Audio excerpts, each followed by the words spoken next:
So are there any limit of science? I think this question is very difficult in itself, because it means that you have some ideas of where our physical theory will lead us, and that we have no ideas. I think what we can try to say is that at the moment we have a set of physical theories, and they allow us to understand some part of realities. And I think the important point in physical theories is not only what they allow us to understand, but I think the important point are the limits of these theories. And today we have different theories to describe gravity, to describe quantum physics, and we start to understand that they have some limits, because the way I like to think about this thing is that we use different theories to study different physical systems, and we learn more and more about these systems, and the limits of these theories, they grow with our knowledge, and then in some sense they collide. And when they collide, then we start to have some inconsistency, some paradox. For instance, if I take electromagnetism, and inside Maxwell theory, I will get that the speed of any electromagnetic waves in vacuum will propagate at the speed of light, which is the same, and will be independent of the state of motion of the source, which is incompatible with Galilean invariance. So this is a collision. And then I have to create something new concept. Okay, and this is when I start to think about this new concept to resolve the paradox, that I get a new theory which basically contains the two of this theory. So it has happened many times. We had to go from space and time to space-time. We have to go from particles and wave to the wave function, and so on and so on. So today our main problem is that we don't understand the quantum nature of gravity. We don't understand how to talk about quantum space-time. And I think this is probably because we need a new way to attack the problem. So it seems that we're still in the infancy of this, of this study. So it's even very difficult to know which route, investigating now is will be the most fruitful. We have string theory, and basically what string theory is saying is that, well, you were considering point particles, let's try to be more general and concept one-dimensional object, which we call strings. And in some limits, well, these strings, they behave like point particles, and you recover what you had before, but there are regimes in which they don't, and then you have this quantum gravity sector. If another possibility is, well, you use commutation, and we had a long discussion about non-commutativity, so on small scale you may have minimal length and non-commutativity. So basically there are different approaches, but at the moment, because none of them is really well established from a theoretical point of view, it's very difficult to say what are the implications. So I think this is the first driving motors. We have these models, we have their limits, and we have these collisions. And this is, I think, the most important collision we have today, is to understand this compatibility between quantum gravity and between general relativity and quantum mechanics. The other part is, well, we may be able to formulate a mathematical theory of these things. What about falsifying or testing the theory? And this is related to what we can probe from the world. And that starts to be puzzling, because we can start to probe higher energy and smaller distances, but it seems that it may be very difficult to detect like a single graviton, for instance. So as we do for photons, where we can say, okay, it's a plane wave, but we can also detect a single photon, like with Compton effect. It seems that we cannot detect a single graviton, because it will need a detector which is basically a black hole or something like that. So if we can't do that, what kind of signature are we looking at to say that this is a good theory that we accept as a physical theory? The other point which is related to that is coming from cosmology, and this is related to the cosmological constant problem. We have this value, it's incompatible with what we measure, we compute in quantum field theory. And now we have no explanation of why it has to be so small. So there is a kind of fine-tuning. People have tried to design some cancellation mechanism, and none of them is really working.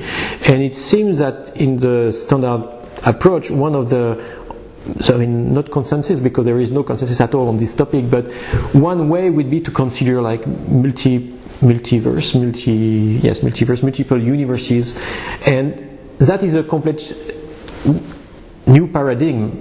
But the problem is that from one part of the community you cannot test whether you have these multiple universes, and they say, well, it's not physics anymore. So the question, I think, is at each step you have to try to define what you call a physical theory, which I think is not something which is well defined. We know that it is physical theory because there is a community of people which call themselves physicists and agree that this is a physical theory, and we have rules. Of course we want to have some input from experiments, but we can imagine that at some stage we have some new theory which from a theoretical point of view is very appealing because it resolves many inconsistencies of the former theory, it allows to unify, and it's beautiful and all the qualities that you want to imagine, and we have no way to probe this experimentally. What would be the attitude of the community? I have no idea about that, but that may happen with the cosmological constant. So I think we are now in this time where there have been so much changes in a short time that maybe we need some input from people doing history of science, philosophy, to say, well, how should we decide? So we have some hints, we try to quantify that by, let's say, information theory. We can say, okay, the main trend in this domain now is to use Bayesian statistical theory, in which you say, okay, we give to each theory a prior, which is our own belief on the theory, and then we update this prior with what we know from the world. So if we have an experiment, it may change this prior to a posterior probability, which is basically how your prior belief in this theory changed, but what you measure on the world. And you can say, okay, I have two theories, I know nothing about them. Let's say I give a one half prior, I don't know, and then I do my experiment. I use some experiments, some observation. It can be measuring nothing. Measuring nothing is some information. You take all the information you can have, and it tells you that, well, once you have taken that into account, like the first theory is probably, let's say, 3/4, 1/4. Then you can ask yourself, when is this ratio large enough so that I can say, okay, even though I have little information on prior information, I will prefer this theory after the measurements I've been doing. And I think that may be a possibility, like in all this discussion on the multiverse, maybe this is the way it will be resolved in some sense. I mean, there are people who say, okay, the cosmological constant is fixed to a given value, and you don't have multiverse, and then it is given by a multiverse, and you can try to see how much you have to believe in this theory, so that after all this process of updating your probabilities, your belief, you get something which is equal explanation. And usually what you hope is that one of the explanations you will have to believe in a way which is non-scientific. Basically, you will have to give it an a priori belief which is like almost 1, and the other one almost 0, which means that this is no more science, this is your a priori belief. So maybe we can use this theory of knowledge also to help us decide between two theories. So I think all these things now, they are just trying to move a lot, because mostly because of these ideas on the multiverse. I think there are a lot of meanings for this same thing. So first, it depends on which kind of theory you are talking about. If you consider fundamental physics, like quantum field theory, general relativity, then the notion of causality is related to the structure of special relativity, because general relativity basically tells you that locally you have special relativity, and in special relativity, because you have the fact that the speed of light is the same in any reference frame, basically you have a natural notion of causality. Okay, so I think this is the first point, is that special relativity locally give you what we call a light cone, and tells you that when an event can influence another event, and it also tells you that if you want to know the properties of some parameters at a space-time event, where you have to know the initial conditions so that it's uniquely defined. And for us, in terms of theoretical physics, it's related to a standard problem which is called the Cauchy problem. So we ask the question whether a theory is well posed in terms of the Cauchy problem is well posed, which means that if I give a set of initial conditions, does it predict the outcome of the future uniquely? Okay, there are theories which do not satisfy this property, and usually we disregard this theory because we say, well, we cannot predict what will be in the future because giving the initial condition over all space do not allow me to infer mathematically, just by solving the equations, the state of some field at later time. So usually this is the first way we have to consider causality.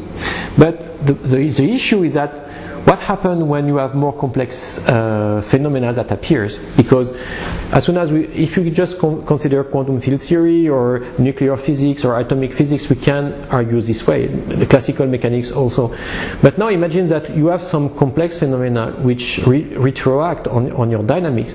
Then the system is becoming highly nonlinear, and then just the notion of what kind of information you need in order to determine the physical properties at a given space-time point is not clear. There are some cases where the retroaction is so important that basically this outcome is completely independent of the initial conditions, and on the other hand, it may just depend on the initial conditions.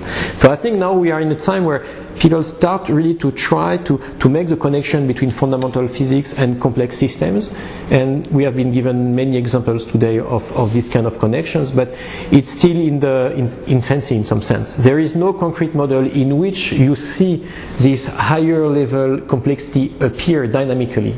So now basically what we do is we have a lower level theory, which is a simple theory with one kind of causality, and we say, well, there is some kind of transition, we don't know which kind of transition, and then we have complexity appearing. It's just a kind of magic thing.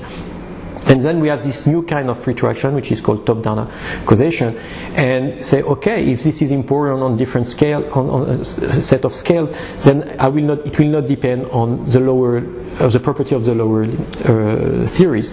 But actually, we have no examples of something like that. You know, just give me a theory where I see this new concept appearing by itself. And I think this is one of the key issues, because this is related to the origin of life, the origin of information, and so on and so on. So this is where actually physics now is challenged, because this is questions that usually were not asked by physicists. Origin of life was asked by biologists, biologists or chemists. And now we have the feeling that cosmology pushes us to ask these kind of questions. So I think it's a very interesting time because of this. I mean, we have this new phenomena, which is information. I mean, people have talked a lot about information, like Wheeler was saying, like everything may be information. And also we have other argument coming from holographic arguments that information may play an important role in the fundamental laws of physics, but you never see an action where you have something which is called information. You have fields, and these fields, they satisfy some dynamics, which is the standard dynamics with this kind of special relativistic property. So how is this information? What is this information? How does it back react on the fundamental field? We have no idea about that. And I think this is very motivating, to try to understand this connection.